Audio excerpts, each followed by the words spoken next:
barang siapa yang membaca qul huwallahu ahad tentunya sampai akhir, indama yadkhulu manzilahu, ketika dia memasuki rumahnya, maka kata Rasulullah Shallallahu Alaihi Wasallam, Allah akan menghilangkan kefakiran dari penghuni rumah tersebut.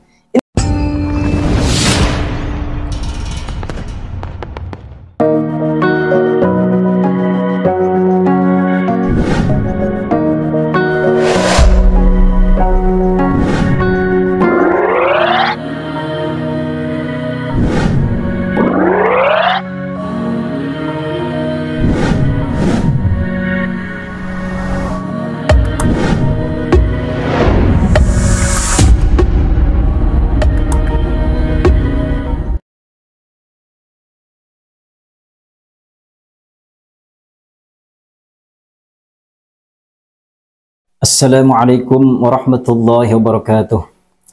A'udzu billah, bismillah, alhamdulillah, wassalatu wassalamu ala rasulillah wa ala alihi wa ashabihi wa mawalah, la hawla wa la quwwata illa billah, amma ba'd. Saudara-saudara pemirsa setia channel Majmu'atul Hikam rahimakumullah, pada kesempatan ini insya Allah saya akan meng-sharekan sebuah tata cara atau sebuah amalan supaya kemiskinan menjauh dari kita, dan ini amalan bisa membasmi kemiskinan. Makanya judul video kali ini adalah amalan untuk membasmi kemiskinan. Nah, siapa sih orang yang ingin hidup dalam kemiskinan? Ini rasa-rasanya tidak ada seluruh dunia ketika kita bertanya, apakah kamu mau hidup miskin atau mau hidup kaya? Nah, pasti orang rata-rata menjawabnya, saya ingin hidup kaya. Tidak ada orang yang saya ingin hidup miskin, tidak ada. Apalagi kalangan-kalangan seperti kita sangatlah membutuhkan berbagai macam keuangan, berbagai macam harta, berbagai macam kekayaan. Yang tentunya kekayaan tersebut harus kita raih dengan cara yang murni, cara yang halal, tentunya dari Allah Subhanahu wa Ta'ala. Bagi Anda yang mungkin merasakan kenapa hidup saya ini terus-terusan dilanda di dalam kemiskinan. Nah, insya Allah video kali ini akan menjawab sebuah pertanyaan atau keluh kesah Anda ketika Anda mungkin hidup di dalam kemiskinan.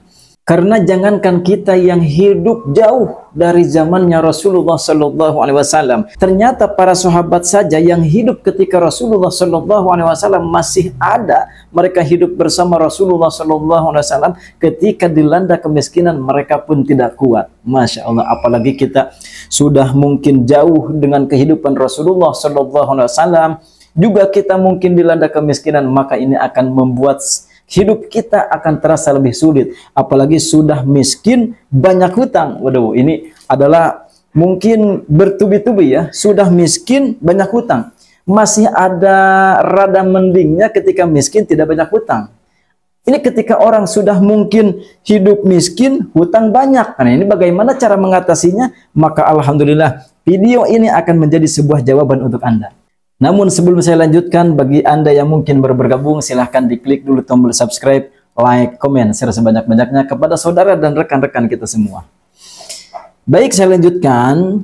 Pada kesempatan ini saya ingin mengambil sebuah sumber dari kitab Kaifa Takunu Ghaniyan. Nah, ini kitabnya seperti ini. Ini dikarang oleh Al-Habib Muhammad bin Alwi bin Umar Al-Idrus. Ya, ini adalah keturunan Rasulullah Shallallahu Alaihi Wasallam, cicitnya Rasulullah Shallallahu Alaihi Wasallam mengarang sebuah kitab yang bernama kitab Kaifa Takunu Ghaniyan. Apa sih arti dari kitab Kaifa Takunu Ghaniyan ini? Arti dari kitab Kaifa Takunu Ghaniyan ini adalah bagaimana kita hidup menjadi seseorang yang kaya. Artinya kitab ini menerangkan cara cepat untuk menjadi seorang yang kaya. Tentunya dengan izin Allah Subhanahu wa Ta'ala, dengan amalan-amalan yang kita pinta kepada Allah Subhanahu wa Ta'ala.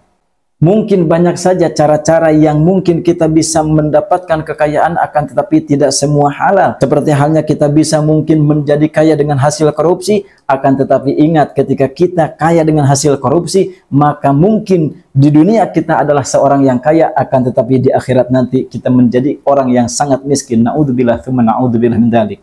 Mungkin juga kita bisa meraih kekayaan dengan cara mencuri hak orang lain. Dan ini pun merupakan sebuah kekayaan yang tidak dihalalkan oleh Allah Subhanahu wa taala. Bisa saja kita kaya di dunia, akan tetapi nanti di akhirat kita dimiskinkan oleh Allah Subhanahu wa taala. Na'udzubillah, tsumma na'udzubillah min dzalik. Kemudian ada juga cara yang instan, akan tetapi tidak diridhoi oleh Allah Subhanahu wa taala. Seperti halnya mungkin kita pergi ke tempat pesugihan, atau mungkin kita memuja ular, atau mungkin memuja kera seperti itu. Naudzubillah, tsumma naudzubillah min dzalik. Dan ini adalah sebuah cara, atau mungkin kita juga pernah mendengar kita memelihara tuyul. Waduh, masya Allah, naudzubillah, tsumma naudzubillah min dzalik ya. Walaupun mungkin kita di dunia itu terlihat kaya oleh orang lain, akan tetapi apalah kekayaan di dunia apabila kita dapatkan caranya dengan cara yang tidak diridhoi oleh Allah Subhanahu wa taala. Berapa lama sih kita hidup di dunia? Walaupun kaya dengan hasil memelihara tuyul misalkan, atau mungkin kita menjadi babi ngepet misalnya, naudzubillah ya. Akan tetapi kita mungkin berapa lama sih hidup kita di dunia? Masih mending mungkin Anda menikmati kekayaan dari tuyul tersebut, dari babi ngepet tersebut mungkin ratusan tahun. Akan tetapi ingat, walaupun Anda hidup ratusan tahun dengan kekayaan tersebut, nanti di akhirat ribuan tahun, bahkan selamanya Anda, naudzubillah tsumma naudzubillah, akan Allah miskinkan dan akan Allah siksa dengan azabnya yang sangat pedih. Naudzubillah tsumma naudzubillah min dzalik. Oleh karena itu, yang kita butuhkan adalah amalan-amalan yang suci, amalan-amalan yang diridhoi oleh Allah Subhanahu wa taala, dan sudah diterangkan oleh para ulama kepada kita. Baik, tidak lama lagi saya akan menyampaikan amalan tersebut yang dimuat di dalam sebuah kitab Kaifatakunu Ghaniyan yang dikarang oleh Al-Habib Muhammad bin Alwi bin Umar Al-Idrus. Pada halaman 14 dalam kitab ini, bagi Anda yang mungkin memiliki kitabnya silahkan dibuka. Pada halaman 14 di sini diterangkan, ini masih pada bab Mafatihur Rizqi wa Asbabul Ghina. Nah, ini artinya bab ini adalah ketika kitab ini menerangkan kunci-kunci rizki dan penyebab-penyebab ghina ya, beberapa penyebab-penyebab yang menimbulkan kekayaan. Nah, di dalam halaman 14 Musonib menerangkan kepada kita, di sini ada yang menerangkan suratul Ikhlas, yaitu dengan surah yang sangat pendek, artinya surah Al-Ikhlas. Al-Ikhlas ini adalah termasuk salah satu surat yang pendek, dan mungkin di antara kita banyaklah yang sudah menghafalnya ya. Surah Al-Ikhlas itu kalimatnya a'udzubillahi minasyaitonirrajim, bismillahirrahmanirrahim, qul huwallahu ahad, Allahus samad, lam yalid wa lam yulad wa lam yakun lahu kufuwan ahad. Shadaqallahul azim. Ini adalah surah Al-Ikhlas yang sangat pendek, akan tetapi ketika kita mengamalkannya untuk menarik sebuah kekayaan, masya Allah, ini adalah sebuah ilmu yang diterangkan oleh ulama kepada kita untuk meraih kekayaan yang diridhoi oleh Allah Subhanahu wa taala. Oke, kita mungkin sudah menghafal surah Al-Ikhlas, tapi bagaimana cara mengamalkan surah Al-Ikhlas tersebut untuk supaya kita mendapatkan kekayaan yang diridhoi oleh Allah Subhanahu wa taala? Di dalam kitab ini diterangkan bahwasannya qiraatiha minal asbabil qawiyah. Membaca surah Al-Ikhlas ini termasuk salah satu yang menyebabkan kita mendapatkan kebahagiaan, mendapatkan lijal birrizki, untuk menarik rizki al-qawiyah yang sangat kuat. Jadi surat Al-Ikhlas ini bisa menarik rizki yang sangat kuat ya. Fa'an Jaririn bin Abdullah ya. Di sini ada sebuah hadis yang diterangkan atau yang disampaikan oleh sahabat Jarir bin Abdullah. Qala, sahabat Jarir bin Abdullah tersebut berkata, qala Rasulullah sallallahu alaihi wasallam, bahwasanya Rasulullah sallallahu alaihi wasallam pernah bersabda seperti ini, man qara'a qul huwallahu ahad.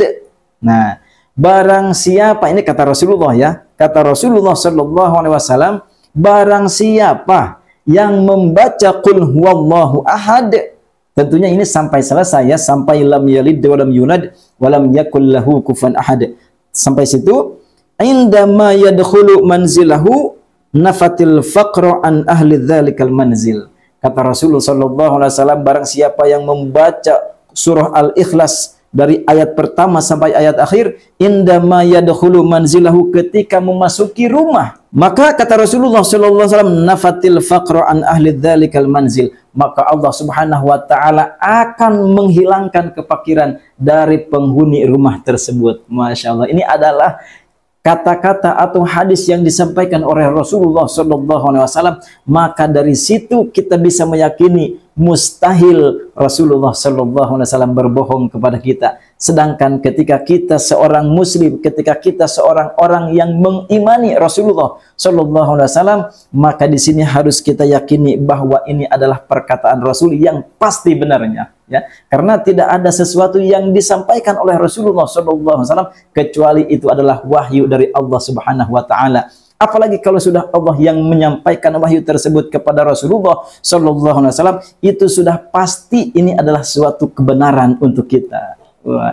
Jadi bagi Anda yang mungkin tidak percaya, ini bisa menyebabkan Anda jatuh kepada kekufuran. Naudzubillah, tsumma naudzubillah min dzalik. Mungkin di antara kita, wah, mana mungkin cuman masuk rumah baca surah Al-Ikhlas. Nah, terus kita akan hilang kepikiran, mana mungkin kalau kita bekerja. Nah, ini adalah contoh-contoh keyakinan yang mungkin mengecilkan kebesaran Allah Subhanahu wa taala. Naudzubillah, tsumma naudzubillah min dzalik. Di dalam hadis ini, ya, kita sampaikan, kita ulangi, kita bahas bahwasanya barang siapa yang membaca surah Al-Ikhlas. Silakan perhatikan, ya.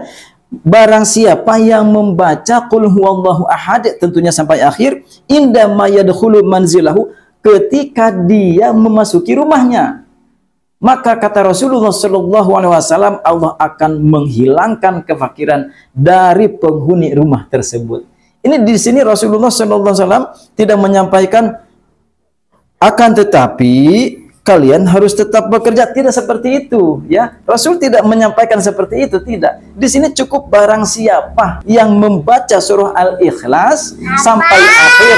Ya, apa ini anak saya? Apa ya? Udah mau hujan? Iya, udah mau hujan. Apa mau bikin video lagi ya? Apa mau jajan? Mau jajan ya, nanti apa berikan jajan ya? Apa mau? Iya, ya, bentar ya. Iya, sebentar dulu ya. Ini di sini Rasulullah SAW tidak ya, sebentar. Saya break dulu sebentar. Saya mau kasih dulu jajan anak saya. Ya, alhamdulillah anak saya sudah dikasih jajan, barusan minta dulu jajan. Mohon maaf, saya break dulu tadi. Saya lanjutkan ya. Di sini Rasulullah SAW menyampaikan kepada kita cukup membaca saja surah Al-Ikhlas ketika kita masuk ke dalam rumah kita. Maka insya Allah dengan izin Allah Subhanahu wa taala tentunya Allah akan menghilangkan kefakiran pada rumah tersebut. Dan ini serupa dengan ceramah yang disampaikan oleh Abah Guru Sekumpul, yaitu Syekh Muhammad Zaini bin Abdul Ghani, bahwasanya ketika kita memasuki rumah. Nah, ini dulu saya pernah mendengar ceramahnya Abah Guru Sekumpul, bahwasanya kita harus membaca surah Al-Ikhlas ketika kita memasuki rumah. Maka kata Abah Guru Sekumpul, rumah tersebut beserta penghuninya akan dihilangkan kefakiran oleh Allah Subhanahu wa taala. Ternyata bahasa Abah Guru Sekumpul, ceramah Abah Guru Sekumpul tersebut saya ketemukan kitabnya di dalam sebuah kitab Kaifatagunu Baniyan. Ini buktinya, Masya Allah ya. Kemudian saya sampaikan, apakah sudah ada bukti orang yang ketika kita memasuki rumah, ketika orang tersebut memasuki rumah kemudian membaca surah Al-Ikhlas, kemudian Allah berikan kekayaan? Oh, bukan ada lagi saudara, banyak. Jangankan di zaman Rasulullah SAW, zaman sekarang saja, Masya Allah, sudah banyak orang yang membuktikan. Termasuk salah satunya adalah saya sendiri. Ketika saya memasuki rumah, selalu saya ucapkan, selalu saya baca surah Al-Ikhlas 3 kali. Nah, ini berdasarkan keterangan Abah Guru Sekumpul, itu harus katanya bacanya 3 kali supaya lebih afdol. Maka alhamdulillah dengan izin Allah Subhanahu wa taala, walaupun kita tidak bekerja, ternyata Allah berikan, Allah datangkan rezeki dari berbagai macam arah, Masya Allah. Nah, ini sekaligus jawaban untuk Anda yang mungkin tidak mempercayai, kalau kita tidak bekerja dari mana? Nah, seperti itu kan, kebanyakan orang yang memang tidak percaya dengan amalan-amalan ketika kita tidak bekerja. Mana mungkin kita akan mendapatkan rizki, katanya seperti ini adalah keyakinan-keyakinan yang tidak menauhidkan Allah Subhanahu wa taala. Kebanyakan di antara kita terlalu menuhankan pekerjaan, terlalu menuhankan bisnis tanpa kita bersandar kepada Allah Subhanahu wa taala. Masya Allah. Nah, Ini salah satu contoh di antara kita. Jadi apabila kita mengamalkan amalan ini, yang akan mendapatkan keberkahannya selain kita dan keluarga, tentunya tetangga-tetangga kita juga insya Allah akan mendapatkan keberkahan dari amalan tersebut, akan ikut-ikutan kaya, ikut-ikutan sejahtera, tentunya dengan izin Allah Subhanahu wa Ta'ala.